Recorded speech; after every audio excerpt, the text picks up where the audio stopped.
ಗಾಯಕಿ ಅಖಿಲಾ ಪಜ್ಜುಮಣ್ಣು ಅವರ ಬಾಳಲ್ಲಿ ಬಿರುಗಾಳಿ ಎಬ್ಬಿದೆ.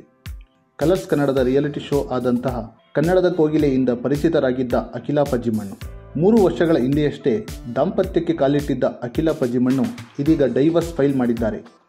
ಇತ್ತೀಚೆಗೆ ಸೆಲೆಬ್ರಿಟಿಗಳು ವಿಚ್ಛೇದನ ತೆಗೆದುಕೊಳ್ಳುತ್ತಿರುವ ಪ್ರಕರಣ ದಿನೇ ದಿನೇ ಹೆಚ್ಚಾಗುತ್ತಿದೆ. ಇದೀಗ ಆ ಸಾಲಿಗೆ ಕನ್ನಡದ ಕೋಗಿಲೆ ಅಖಿಲಾ ಪಜ್ಜಿಮಣ್ಣು ಕೂಡ ಸೇರುತ್ತಿದ್ದಾರೆ. ಅಖಿಲಾರವರು ಸಾಫ್ಟ್ವೇರ್ ಇಂಜಿನಿಯರ್ ಧನಂಜಯ್ ಶರ್ಮಾ ಎಂಬುವರನ್ನು ಮದುವೆಯಾಗಿದ್ದರು. 2 ಕುಟುಂಬಗಳ ಒಪ್ಪಿಗೆ ಮೇರೆ ವೈವಾಹಿಕ ಜೀವನಕ್ಕೆ ಕಾಲಿಟ್ಟಿದ್ದರು. ಆದರೆ 3 ವರ್ಷಗಳ ಇವರ ದಾಂಪತ್ಯ ಜೀವನ ಮುಗಿಯುತ್ತಿರುವುದು ಅಖಿಲಾ ಪಜ್ಜಿಮಣ್ಣು ಅವರ ಅಭಿಮಾನಿಗಳಿಗೆ ಬೇಸರ ತಂದಿದೆ.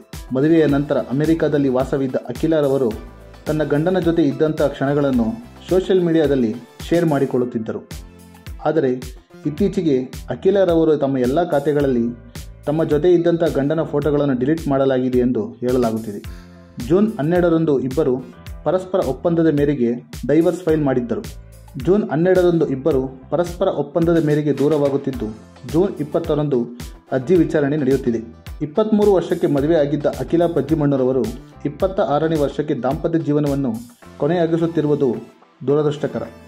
ಅಖಿಲಾರವರು ತಮ್ಮ ಮುಂದಿನ ಜೀವನವನ್ನು ಸಂಗೀತ ಕ್ಷೇತ್ರದಲ್ಲಿ ತೊಡಗಿಸಿಕೊಳ್ಳುತ್ತಿದ್ದಾರಾ ಎಂಬ ಪ್ರಶ್ನೆಗಳು ಮೂಡುತ್ತಿದೆ. ಈ ವಿಡಿಯೋದ ಬಗ್ಗೆ ನಿಮ್ಮ ಅನಿಸಿಕೆಗಳನ್ನು ನಮ್ಮ ಕಮೆಂಟ್ ಬಾಕ್ಸ್ನಲ್ಲಿ ಹಾಕಿ. ಈ ವಿಡಿಯೋವನ್ನು ಲೈಕ್ ಮಾಡಿ, ಶೇರ್ ಮಾಡಿ. ಮತ್ತಷ್ಟು ಅಪ್ಡೇಟ್ಸ್ಗಳಿಗಾಗಿ ನಮ್ಮ ಚಾನಲ್ನ ಸಬ್ಸ್ಕ್ರೈಬ್ ಮಾಡಿ.